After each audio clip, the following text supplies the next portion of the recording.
Hello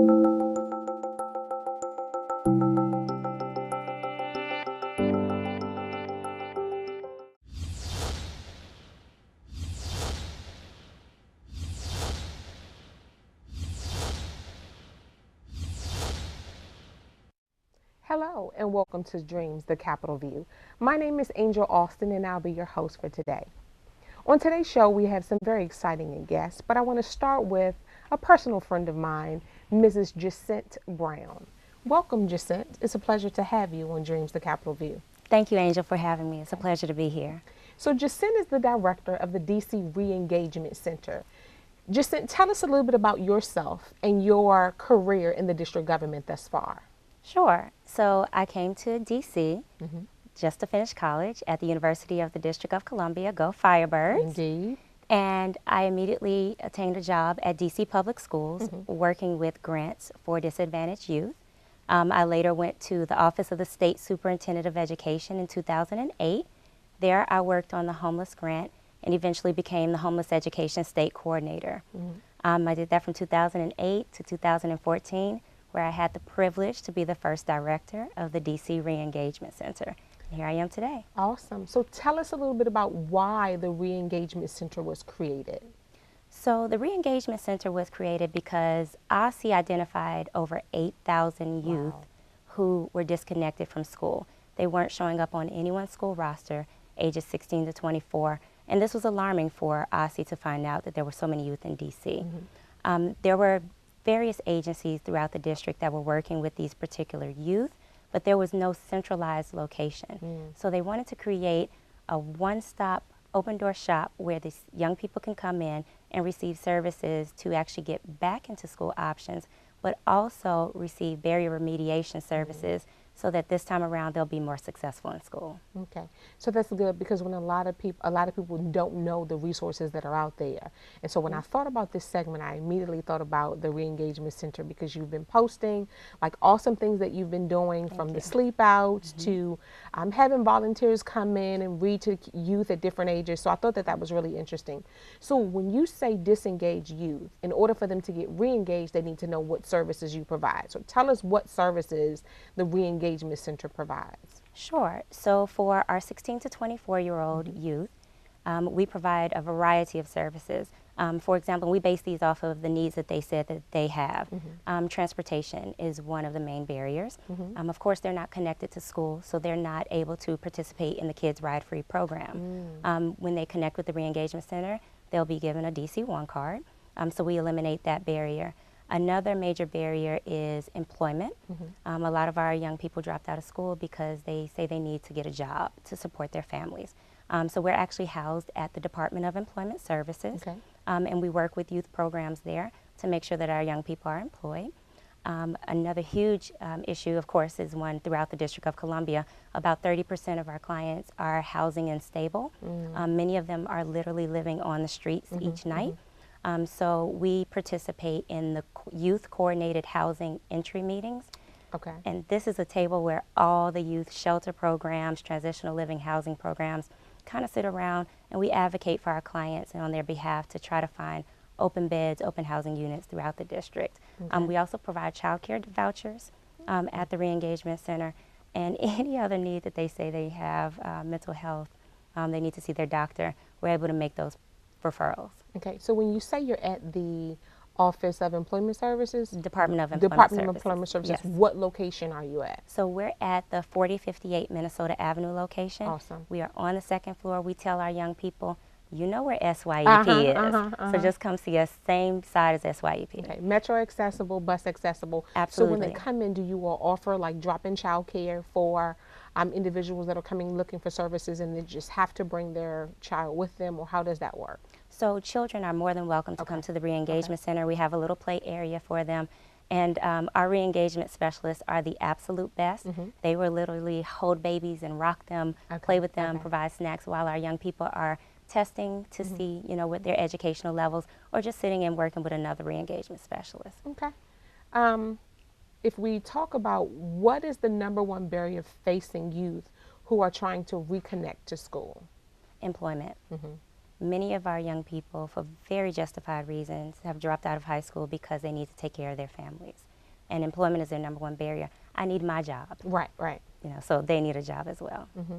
So what else do you see, in your opinion, why are they dropping out of high school besides employment?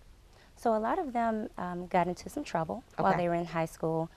We very much work with adjudicated youth. We even have a connection with the DC courts and the U.S. courts for a diversion program.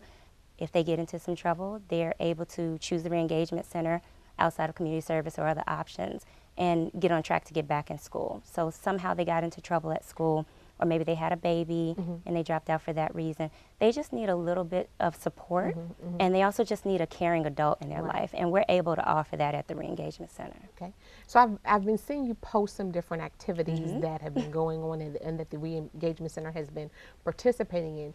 What are some of those programs?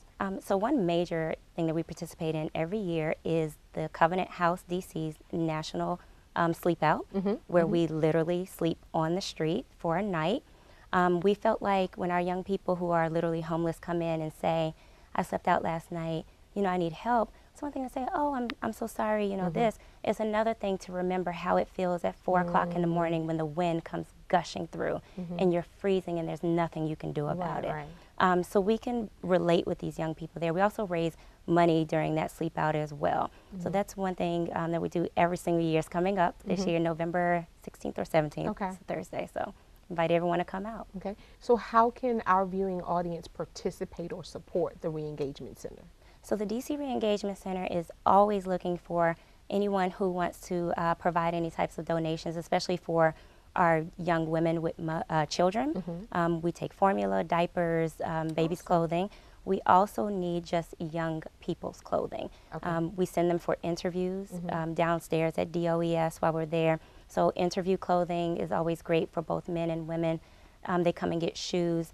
And none of these items are funded right now at the Re-Engagement Center, so we solely depend on volunteers and donations. Okay. And so when you say education, if you have a 16-year-old, let's just like make it plain.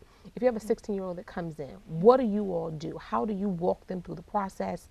Once you do your testing, is it then putting them back into a traditional school setting, or do we have alternative school settings? What are the options for students, for youth that come in needing assistance? I'm glad you asked. So when a youth walks through our door, the first thing we do is greet them warmly, the entire team. They need to know that we're all backing them no matter who their re-engagement specialist is.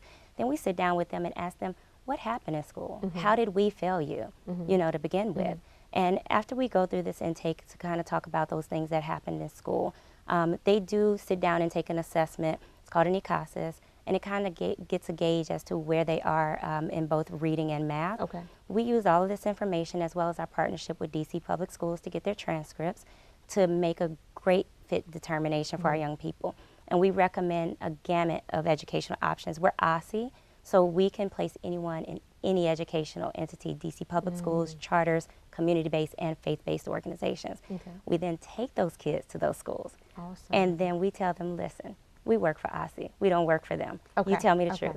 And they'll tell us if they're going to be successful there or not. So you get to create that trusting environment where the youth are actually comfortable saying, hey, this is a good fit, instead of just walking away and not coming back. Exactly, and we're not telling them where to go this time around. Awesome, so they get to choose. They get to choose. Okay, so a lot of people, when they think education, they automatically think DCPS.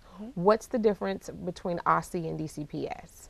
So DCPS is the local agency for education in schools. OSSE has the federal funding attached to education and the federal requirement to oversee education for the District of Columbia. I know there's a lot of, we're not really sure what the difference between what you all do. If you can think of DCPS as the community and think of OSSE as the overarching state, even though we know DC is a district. Okay. But that's good to make it clear so that they'll know that the options aren't limited to just the local level, but it's citywide. You have the authority to offer different programs, so that's awesome. So besides the sleep out, what else have you all been doing in the community? So this summer we participated in every Beat the Streets activity. It's a lot of fun. I hope you all saw us in your community once upon a time. But pretty much this is an event that Metropolitan Police Department hosts, and they go in every community throughout the district, and we're allowed to showcase all of the services that we have, and they bring in every agency and community-based organization to let the community know that we're here. We're in your community, and we're here to serve you. And it's just a way for us to put on our T-shirts and interact with them outside of a government office. Okay. And so we talked a little bit about the educational component, and I know that you talked a little bit about childcare and finding employment. How do you tie those two together? Like, do you hand walk them like you do into the schools, into the unemployment office downstairs, or is it a one-stop shop? What is it that a person has to do or go through to get their life back on track just through your agency? So I'm glad you said that. Backontrackdc.gov Okay. or com. Okay. Either one is our website, and you Okay. can do that. But we range from 16 to 24. A 16-year-old is going to need a lot more hand-holding than a 24-year-old is going to need. So depending on just that individual, we definitely bring them in. We actually help them fill out the paperwork, gather all the documentation that's needed for child care, because they need things like their child's birth certificate, you know, and other documentation. They need to be taken to the doctor to pick up shop records. So we provide all of those services at the Re-Engagement Center, and then we have a really strong partnership with DHS to actually turn around those daycare vouchers, usually within 24 hours. wow. Yeah, Okay. they're incredible partners in this effort. We also work with the Child Care Finder that's out now in the District of Columbia to help them choose a daycare provider for their child. And then we also make sure that those hours coordinate with school hours, Awesome. because it's Okay. important. Education is key. So we want to make sure our children are safe and their parents are in school. Okay. Another barrier that you identified was homelessness. How do you make the youth feel safe? Because like a lot of older people, they don't feel comfortable coming off the street because at least they know that the street is safe. How do you all make the youth feel safe coming into an environment where they're the new kid on the block, or this is somewhere that they've never been before? So we provide two options. If Okay. they're not comfortable with coming to us, we absolutely will come to them. And that's for any young person in the District of Columbia. We will come to them. We're also co-located in several places throughout the district. Okay. But when a young person comes in and they're coming straight off of the street, we automatically put in their arms an overnight emergency bag. Awesome. In there's body wipes, you know, there's sanitary, you know, items, and there's food in there. So we make them feel comfortable by giving them something that they can use to survive through the night. Okay. Then we talk about all the service options that they might have. The thing is, you have to let them know that you have something to offer before they're willing to even give you their story. So they usually don't have a problem working with us, and they're able to get housing when it's available, hopefully in a timely fashion, but Okay. we all know, like I said, Right. housing is an issue in DC. So what drives a young person to want to talk with the Re-Engagement Center specialist, and what's so different this time around? So like I said, our specialists, we're a family.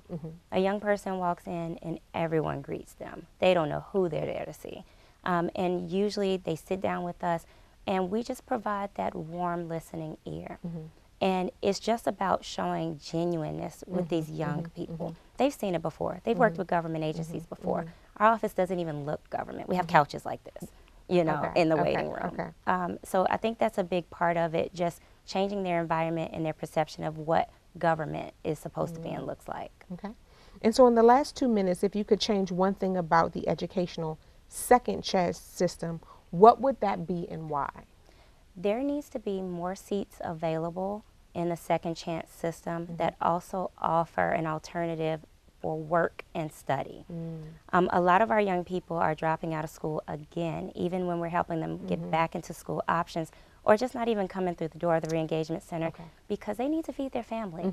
They need to work, and they don't understand that education is the key to the salary. Right, right. Right. They just know I need money now. So if they have the option to both go to school to get their GED or high school diploma and also work at the same time while being a parent, you know, then they'll take that option any day. There aren't enough education second chance systems that offer those two options.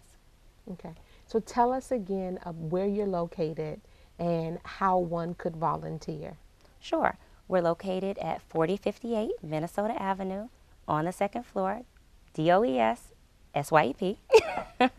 And one can volunteer by simply reaching out to the Reengagement Center at 202-671-2539 and just saying, how can I help? Awesome. One last thing. I know that, I know that you all have an open door policy. What are your hours? Sure. So you can walk in anytime at that location from 9 to 4. We're open until 5 o'clock, but we like to have enough time to actually sit and talk to the person. So anytime Monday through Friday, 9 to 4. They can also call in anytime during those hours. Thank you so much, Mrs. Brown, for joining us. To the viewing audience, again, this is Mrs. Brown, the director of the DC Reengagement Center. And to the viewing audience, we'll be right back after this short break. To saving money. What? Parents! Don't act like a baby. Oh, it's like they're having their own little meeting. This is so humiliating. Be the boss. I'm the boss. What the?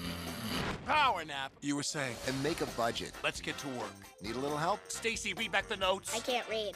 What's it say? Create a personalized savings plan and get other tools and tips We can share. You obviously didn't go to business school. at feedthepig.org. Everything starts out small.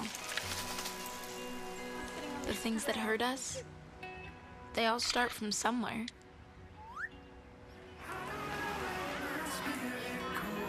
The words we say, the things we do, they can grow into something else. What was small and innocent can become big and sometimes scary. All it takes is one comment, one picture, one video for something to catch fire. But a big problem doesn't need a big response. Not at first. Even if we don't know what to say, the eye emoji can be that first step we take. Let's all pledge to take that first small step together and change the world in a big way. I'm a witness, and so are you.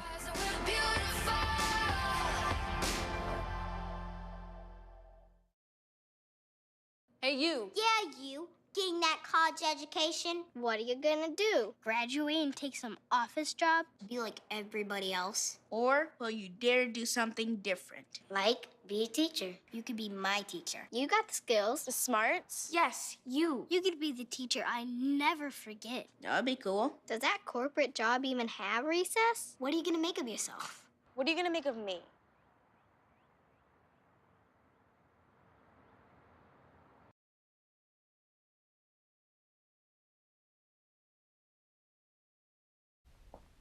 Hello and welcome back to Dreams the Capitol View.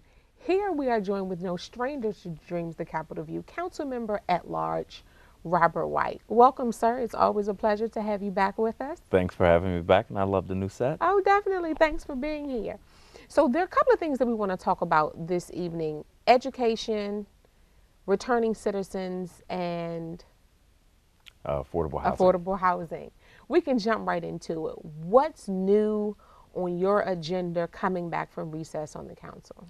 There's a lot new. Now that I'm about 1 year into my first term, I've introduced some bills, and now I'm in the process of trying to move those bills, get them marked up and passed into law. So I've been working hard to get my early childhood development bill passed. We had a hearing on that. I have a bill to convert older office buildings into affordable housing, which I'm very excited about. We should be moving to a markup on that soon. So we're just, pushing the things that I've introduced last year and really working on some new exciting bills as well. Okay. So when we talk about education, everybody wants to know about education. How difficult and expensive is quality child care in the district? It is staggeringly As a new expensive. And dad, I'm a you new should dad. I have a know. 15-month-old Right. little girl named Madison. The average cost for quality child care in the district is $1,800 a month, per child. And so that just is a staggering amount. And even for families who can afford it, there are only enough seats for 1/3 of the children ages 0 to 3 in this city. So we do have a critical problem we have to address. And so when you take that into consideration, what are you doing to help offset that? So I have introduced a major piece of legislation called the Begin Act. And what my bill does, it is increases the reimbursement rates for families who have a child care subsidy so that more centers will take children with subsidies. The reimbursement rate from the city will match the actual cost of care. So we open up new opportunities for them. The bill also has several measures to reduce the overhead costs for these centers to create shared services like payroll supports and bulk purchasing, and to create grant programs for these centers so that if they have the ability to expand and create new seats, we can make it less expensive for them to do so, and we can create new seats for low-income families and for market rate families. And we have to do that. The district is in the middle of a baby boom, and frankly, we've tried everything in the world to reduce the achievement gap that we see by race, and we've fallen way short. And so where we have to focus now is at that point in life when a child's brain is the most active and growing to 85% of where it will be as an adult, which is that 0 to 3 range. So we have to act now. Okay. So why do you think there aren't more programs in DC? I know why there aren't more programs in DC, and it's because the business model is broken. It's so expensive to run a child care facility with the regulations that we have here in the city. And so it's just not a profitable business model. And even folks who love these kids and want to serve these kids, there's only so much they can do. Yeah. So how can we help providers? We can help providers by giving them the necessary supports, create grant programs that allow them to expand their centers and offer better opportunities for their kids, create incentives for building owners to open up child care facilities in their buildings. One of my colleagues has a bill, David Grosso has a bill to create child care in DC government buildings. We really have to start to look at every single way that we can make providing this care more affordable and access to space more feasible. Okay. So what are the next steps for the Begin Act bill? The Begin Act bill, I'm working right now with Councilmember Vincent Gray, who also has a strong interest in early childhood development, so that we can really combine forces and push forward these reforms. We've had a markup on the Begin Act, was really excited about the consistency of positive testimony I saw from residents, from parents, from experts. I have to say I was very disappointed in the state superintendent for education who got up after 50 people testified how necessary it was. She got up and testified that the status quo is fine. So I hope that we can work with OSSI to really begin to better understand what that need is and accept that we have an obligation to fulfill that need. So my hope is that the bill will move to a markup very soon, hopefully before the end of the year, and then we have to start figuring out how to get it funded and make this a priority. Okay. So I know another topic that is pressing to you is affordable housing. When you were here before, you had an awesome plan for affordable housing. Where are you on that track now, trying to improve affordable housing in the district? I have, on affordable housing, been working very closely with the chair of the Housing Committee, Anita Bonds. I believe we are actually just some weeks away from having a hearing on this bill. And I think that the opportunity is really exciting. For folks who drive around the city, you have to see some of these older office buildings that just aren't really being used anymore. And you also have to know how desperately we need affordable housing. And if you can reduce that construction cost by converting some of these buildings, then we really can create a lot of affordable housing relatively quickly. And we have seen this done. We've seen these office to apartment conversions in this city and other parts of the nation. So we absolutely know it can work. So we just have to get this bill marked up and get it passed into law. Yeah. And frankly, it won't cost the city a lot. Most of the costs will be borne by the building owners and the providers. And it will cost us some money for affordable housing, but not as much as building it from the ground up. Okay. So as a native Washingtonian, pretty much still a newlywed almost and a new dad, how has the lack of affordable housing impacted you or your family? It is severely. So I'm a fifth generation Washingtonian, and my family loves this city. Almost nobody in my family lives in the district anymore. And as you know, it's because I'm a college graduate, I'm an attorney, and the rest of my family isn't. And so they just have run out of places that they could find affordable housing in the city. And so my dad lives in Prince George's County. A lot of my family, most of my family now lives in Prince George's County. And this story isn't unique. Yeah. So many longtime Washingtonians share the same story, and it's heartbreaking. Yeah. But there has to be room in this city Yeah. for people who make hourly wages, for people who work in our service industry, for teachers, for young professionals, new young people who want to move to this city and their parents don't have a lot of resources. There has to be room if we want to maintain the diversity that we have in this city. I was just having that conversation with Director Brown earlier before we started, because a lot of people start off here, but then they don't end up here. This is not the place that they're raising their families because of the affordable housing issue. So it's awesome, it's amazing to see that you are working on trying to increase affordable housing in the district. It'll really go a long way, especially with us native Washingtonians, to help us stay here. How will your bill help increase affordable housing? Well, you know, it's very expensive to build housing, and incredibly difficult to find land to build here in the district now. And so my bill, it helps us to identify underutilized office buildings, work with the building owners to really create a partnership between them and the government to convert those buildings. And you know, some people say, well, how will you get the building owners to participate? They're struggling right now because they don't have office tenants. Right. So if the government comes to them and say, we want to partner with you to turn your building into affordable housing, I think they're going to jump at the chance. But we have to, the government has to play the director's role in this. And if we don't do it, it just won't happen. We're not seeing affordable housing just pop up around the city. That means that government has to step in and take this issue seriously. And I also say, stay tuned for more affordable housing legislation that I'm working on now. You know, we have to treat this as an emergency, and if we don't, we're going to lose so many longtime Washingtonians, so many new families, and it's just going to kill us here in the city. Okay. Right before we go to break, is this just a DC issue or is this a national issue? Affordable housing is absolutely a national issue, but especially in our urban centers, in our major cities.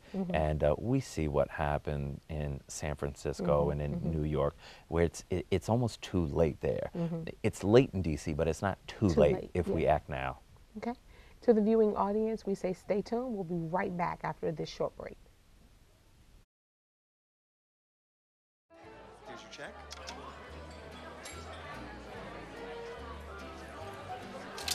Oh, you got it.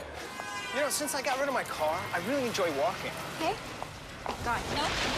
Getting pulled over for buzz driving could cost you around $10,000 in fines, legal fees, and increased insurance rates. Oh, you're home early. You live with your mom? That'll set your game back a few years.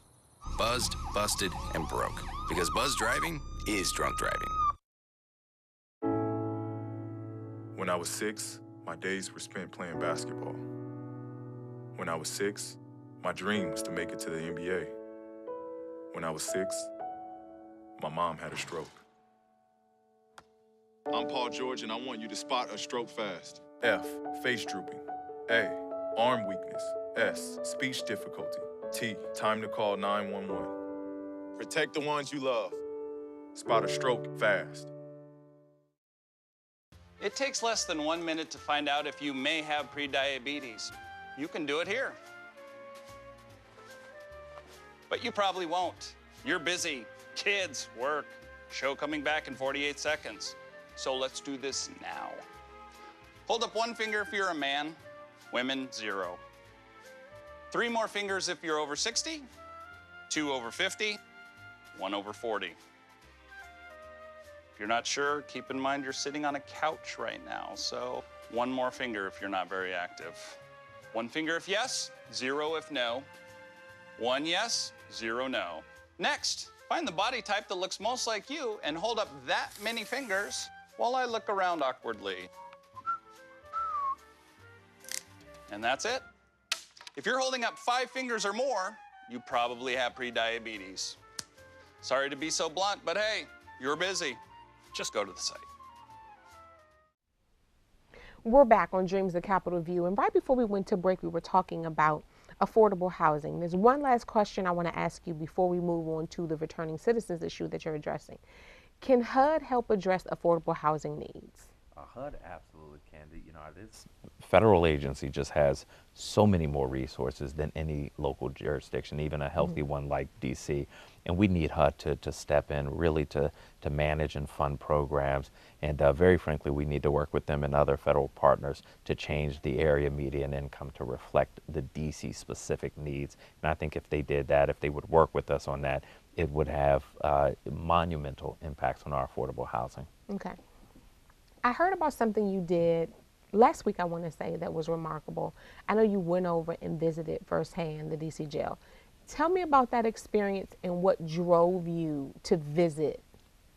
Absolutely. This was my second visit to DC jail. Okay. The first was a tour. Right. The second time was to go and speak to men who were getting ready to be released. And what pushed me to do that is returning citizens is one of my top 4 priorities. And the reason that I focus on returning citizens is twofold. One, returning citizens don't have enough elected officials who prioritize them, very frankly, because they don't vote in very large numbers. And so it's hard for them to find a champion. But the second reason is that my brother Michael is a returning citizen. And even though he has a very supportive family, he has a brother who, I'm a lawyer, I worked on Capitol Hill when he was released. And despite those resources, we struggled with finding opportunities for him to transition and with working with our halfway houses here in DC. And I said, you know, if I ever become an elected official, I have to help people who have less resources than my brother to make sure that when they get out, they have opportunities, they don't recidivize. So what is the flight of returning why is the flight of returning citizens important to you? It's important to me because these are our brothers and sisters who frankly just want a chance. You know, they're not trying to be rich, they are not trying to go back to jail, but they face so much discrimination. And I'm in a position to try to help them, to try to help clear some of the past, and I feel an obligation to do it. Okay.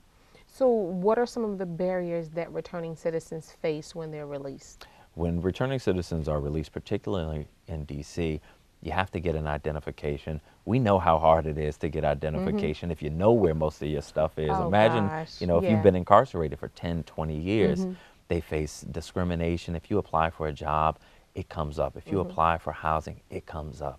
Most of your family has likely been priced out of this city.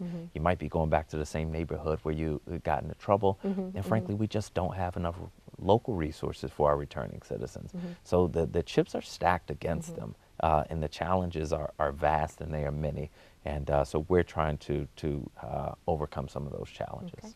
So what bills have you introduced to help returning citizens? I've introduced 2 bills that I think will help them a great deal. One requires the Mayor's Office on Returning Citizens Affairs to touch base with these incarcerated folks 6 months before they return, to help them to start getting their identification and other things that they'll need. It also gives them a transit subsidy so that they actually have some travel money to get to job interviews, to go find housing, to help settle, and it helps them find housing, creates housing opportunities for them. The other bill does something on the other end, which is if you're incarcerated and your record gets expunged, well, the folks who do the background research can still find it and still share it with potential employers. Well, I believe that if the courts say, or if the legislature says that a certain crime shouldn't be on somebody's record, then there shouldn't be a record of that crime. That's right. That's right.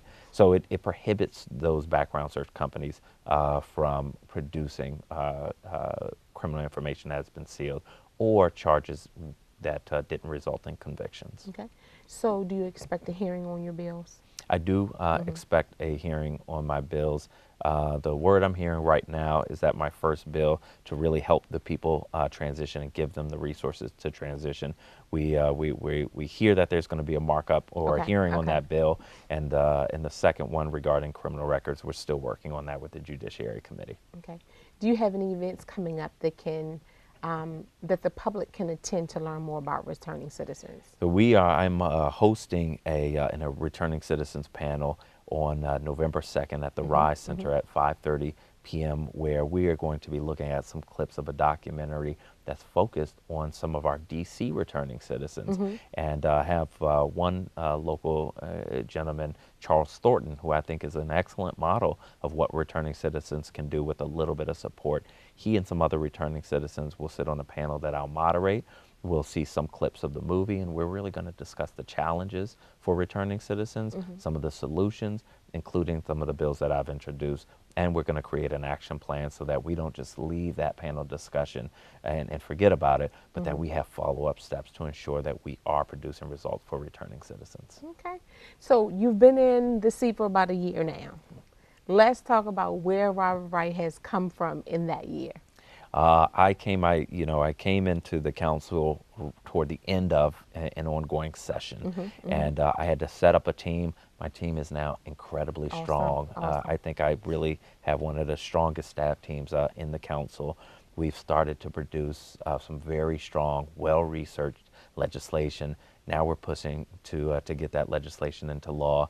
And behind the scenes and without press releases, we have made substantial differences on some of the budget priorities, on some of the legislation that's coming out of the council. And also behind the scenes, we've been able to touch individual lives, connect people to resources, help people to get through difficult times. And it is, I have to say, the most fulfilling work that I could imagine doing right now. That was my question. From when you were running to now, are you still as passionate about it, about the seat, now that you're in it, or how has it been? I am absolutely as passionate as the day I started, and maybe more so, because we've had so many instances where people have come to us with problems, not even sure if we could help, and we have been able to help them, to help get people into homes, to help returning citizens get back on track, and that type of stuff really helps to wake me up in the morning.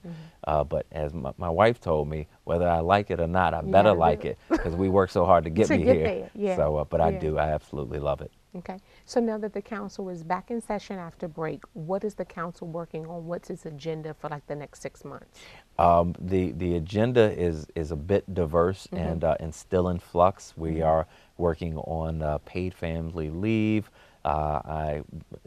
We are looking at Airbnb regulations to really understand. Because that's a new thing. It's a new thing, and look, there's an effect on housing and the cost of housing, but we also respect that people who own property have a right to do things with that property, and so we're looking to find that balance. But I'm going to keep my focus on my priority areas, which are education, affordable housing, getting people to work, and returning citizens. Awesome. So are there any, you have to keep us posted on hearing dates and things that are coming up so that the viewing audience can definitely help and support you in any way that they can. What's the address for the documentary on November 2nd? It's at the Rise Center on Martin Luther King Avenue. It will be on my website. Actually, it already is on my website, which is www.robertwhiteatlarge.com. Okay. To the viewing audience, we say stay tuned. We'll be right back after this short break.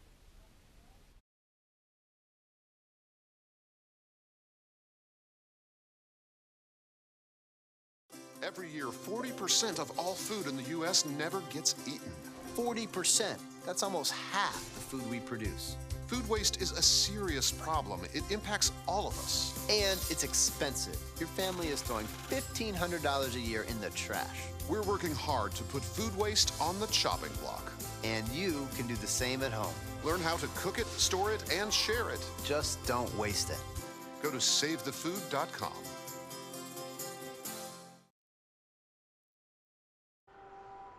As an 18-year-old, I let my mistakes kind of take over my life. I was 0.5 credits away from completing high school, and I didn't do it. I got pregnant, and I was the main one working, so I did what I had to do to survive. Sentía que la escuela no era para mí. Most of my family, they never graduated high school or even let alone go to college, so I'm trying to break that barrier. My family never stopped pushing for me to be better because they knew what I could become and who I could become as a person. Every day after work, went straight to school, studied hard, and it paid off. Sentí como que si quiero cambiar el mundo, tengo que cambiar a mí primero.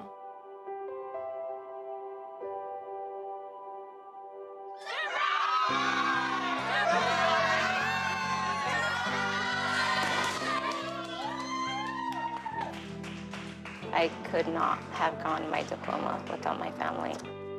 Mi consejera, ella fue lo máximo para mí porque me ayudó mucho con todo. I've been given an opportunity, and I'm just thankful for it.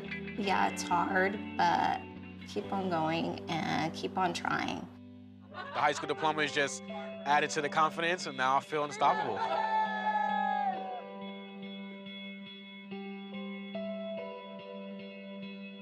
Find free adult education classes near you at finishyourdiploma.org.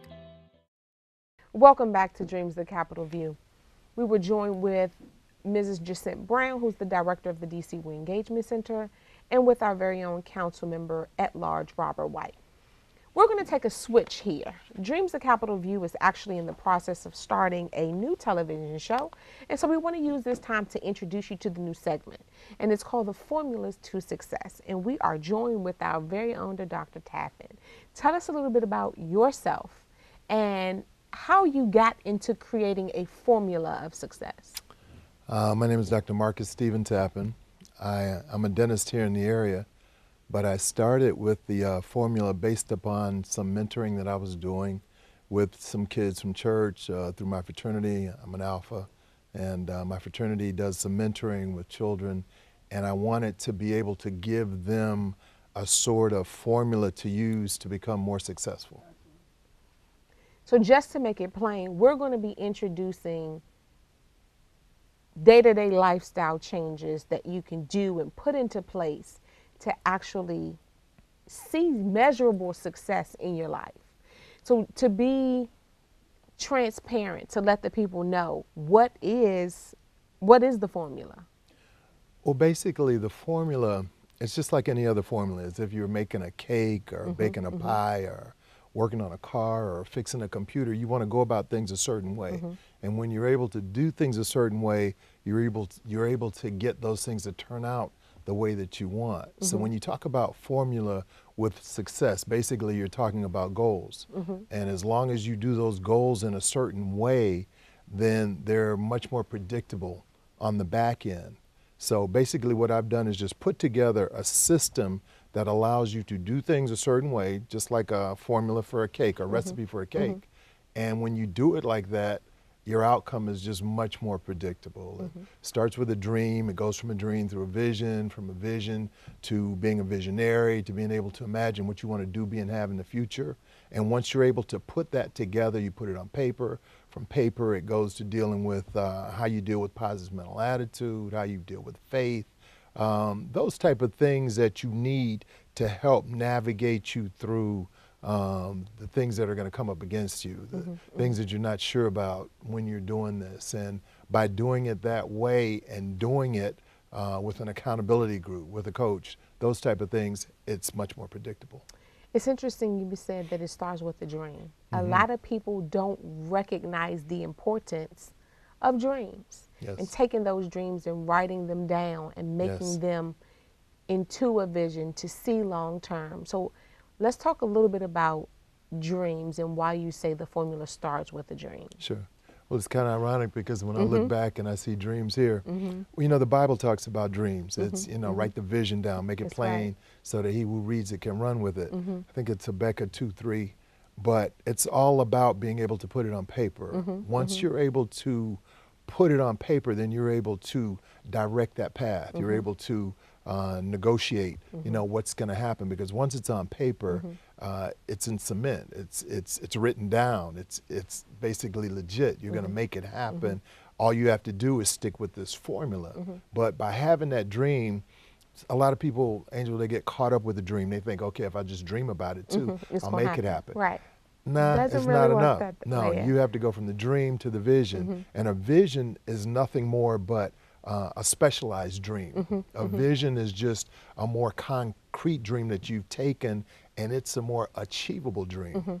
And then once you have that vision, then you're able to take that vision and break it down into parts and make it into a goal. But the thing about a vision, before you can have a vision, you need to be a visionary. And a lot of people, they're not visionaries. They don't see themselves in the future. They don't see themselves playing. They can't picture themselves living in that house, driving that car, helping out those kids that need help. They don't see it.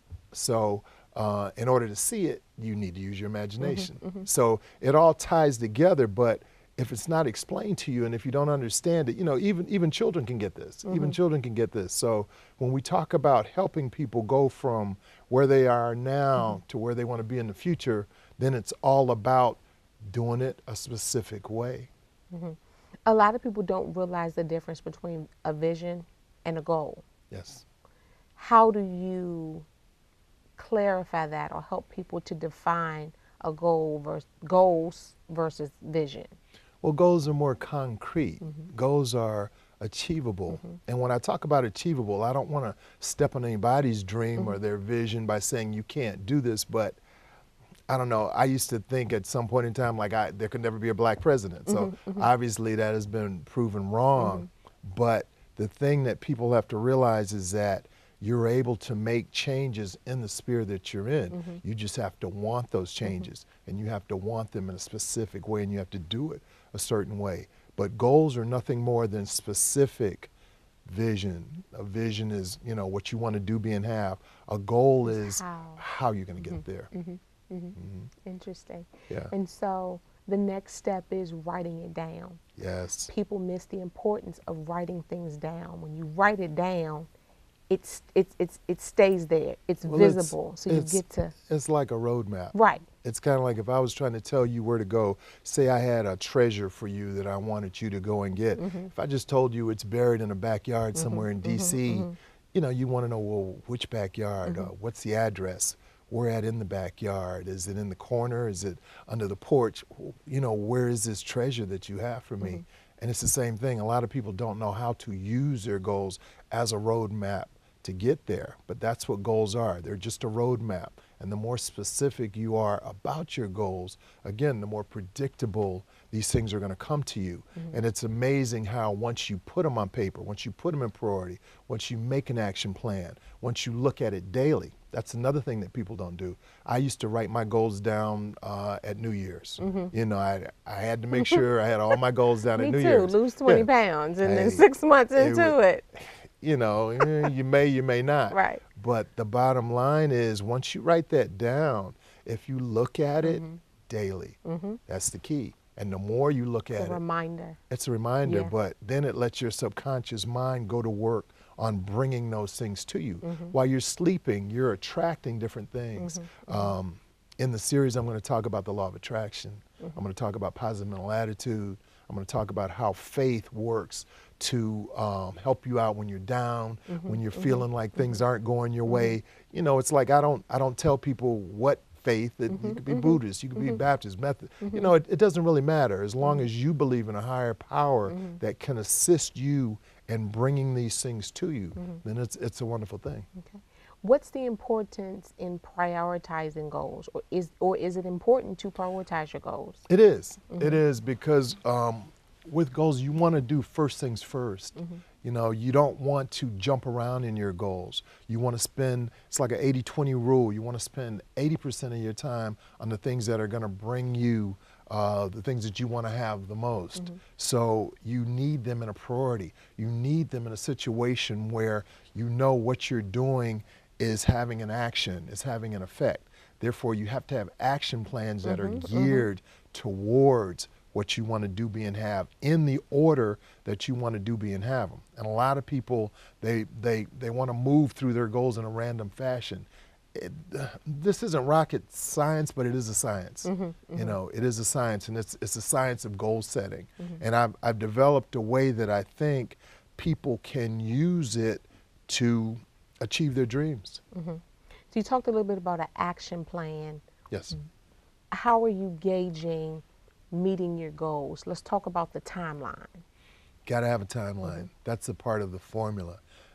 If you don't have a timeline, things just go from year to year to year. And I've been there, I've done that. I've made a lot of these mistakes where I write something down, I don't look at it, I don't prioritize it, I don't put a timeline on it, and I just keep wanting the same thing year after year after year. But once you put that timeline on it, it makes you work towards it. And you might miss it, but then you just try again. You just set out and you just, you know, restart and try again.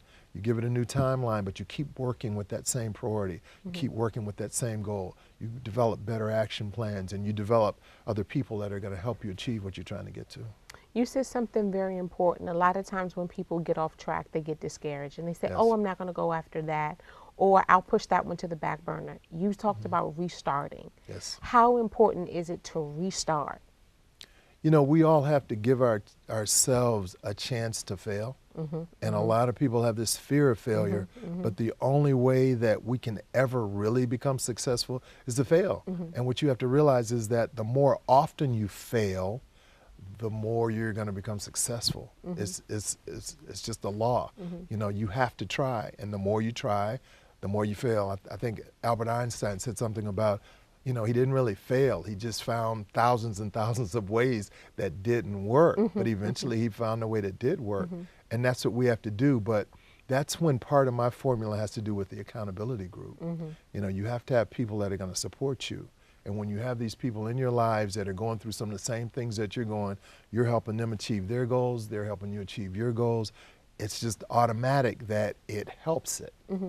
Yeah. So in your accountability portion of the formula, where do you tie in monitoring your process? I've come up with a way that you give yourself a grade. You know, if you're doing well, it might be a 5. If you did nothing today, it might be a 0. So you use these numbers as a quick monitoring device to show where you are in the process. And you may have 1, 2, you may have 5 people that are also watching you and you're watching them, and you keep each other accountable and you look at those numbers and they help to direct you to show, well, if you only did a 0 today, tomorrow you should go for a 5. And that just means that you did everything possible that day that had to do with your action plans to achieve your goal. Because the thing about it is, as long as you're moving in the direction of your goal, you will eventually achieve it. But you're either moving towards your goal or you're moving away from it. And if you're standing still, you're moving away from it because everything else is moving past around you. Yeah. So in that, I know you also talk about a support group. Yes. How important is a support group, and what kind of people do you want in your support group? You know, Angel, the main thing is you want people that are optimistic. Yeah, you want people that are going to support you through the ups, through the downs, through the good and the bad times, because this isn't easy stuff. If it was easy, everybody would be doing it. You know, it's hard to achieve your goals, especially when you have big dreams. You want to do a lot for the kids in D.C. You want a new house. You want to be able to donate money. You want to be able to give money to your church or to wherever you want. You have to know that you're going to run up against brick walls, but you're going to have to be able to go over those walls or go around them. And you do this with your group because they're in it with you. They're going through some of the same things. Another thing that I know that you talk about is writing a review. Oftentimes we don't do self-evaluations, and we don't sit around and actually think about, what did I just do? How did I get through it? So tell me the importance of the review. Well, you have to be honest with yourself in this process. You know, you can't lie to yourself about what you're doing. You know what you did, you know what you didn't do, but you also know that if you do the best you can, and that's really all that I'm asking for. When I'm coaching people through these processes with the formula, I'm just asking them to do what they can. And if you do something, I'm happy. If you do a lot, I'm really happy, and you're happy also. So it starts to feed into this thing of making yourself happy. You know, it's kind of like when you sit around on the couch and you watch TV all day and you're just eating, you don't feel good about yourself. But when you start to go through your goals, when you start to make effort in the direction of what you're trying to do, be and have, it really does do something to you to make you feel good. And I want people to latch on to that thing of feeling good, because the more you can feel good about what you're doing, the more you're going to do it. And when you do it that way, you will attract those things to you. Okay. Let's talk about a little bit about the importance of having a mental attitude. Yes. PMA, positive mental attitude. That's really the most important thing in this whole process, because that's the one thing I think that we have an option with. You know, you have an option, and you can't control what's going on in the world. You can't control what the president's doing or what he's tweeting. You can't control a lot of times what your kids are doing or your spouse. But what you can control is how you think about it and how you feel about it, because how you think about it is going to determine your feelings. Your feelings are going to determine your emotions. Your emotions are going to determine your actions. Your actions are going to determine your results. So everything is It tied lines in, up. Yeah, but it all yeah. goes back to that glass being half Half empty empty. or half full. Mm-hmm. And it's you know, it's a cliche, and people are, oh yeah, the glass is half empty or half full. But no, it's really you're half empty or you're half full. It's what you're thinking about, and it's how you choose to evaluate this situation. There's a book called Dynamic Thought. It was written in 1923 by a guy, his name is Henry Hamlin. And it's an old book, but it speaks to us today as to you just have to stay positive or neutral. You can't be negative. You cannot allow negativity to get into your psyche. You just have to either be very, very positive about it or just neutral about it. Okay. And then that way you stay on that plane, because then you go from positive mental attitude to law of attraction. So that's what I was going to get to next. But when you talk about positive mental attitude, a lot of people should look out for that segment because it is a choice. But I think that It you is a have choice. to, it takes some time to deprogram all of the negativity and all of the negative thoughts and behaviors that they're used to just going to get to that neutral or positive state. That's very important. That's very important, because we think we can just jump into it. But again, we have to be honest with ourselves. And we have to be able to step back and look at that man or that woman in the mirror and said, no, you really kind of acted out in that respect. You didn't have to go there, but you allowed yourself to go there. You allowed that person to push your buttons. It's not them, it's you. You know, a lot of times you're the common denominator with this thing, right. but we don't realize that because we're trying to place blame on everybody else. But it really starts with us, and responsibility is one of the major things that should be in the formula. I didn't list it on my my recipe list, but responsibility is one of those. We have to take full responsibility for everything that happens to us and that we deal with. But it goes back to review as well, because if you're Absolutely. not taking the time to think about every situation and how you responded, you'll never know that anything needs to be changed if we're not saying. It's all about reflection. Yeah, all about reflection. Positive and truthful reflection. Okay. Yeah. Let's talk a little bit about the law of attraction. Yes. Right before we close. Okay. Okay. The law of attraction, there are these natural laws. It's like gravity. The law of attraction is one of those. When we put positive energy out into the universe, it will attract those things that we want to do being have. But a lot of times we'll throw it out there and we won't concentrate on it. But see, when you put it out there in a very specific manner, and then you put energy behind it, you put prayer behind it, you put faith behind it, it will bring you other things that the universe just provides for you. And you don't know how it happens, it just happens. You know, and that's basically the law of attraction. You're attracting these things by your energy and by your positive energy to bring them to you. Awesome. Thank you, Dr. Tappan. Thank you. I'm so excited, and we're looking forward to that I'm new excited segment on too. dreams. I really am. To the viewing audience, we say thank you for tuning in. We'll see you next time.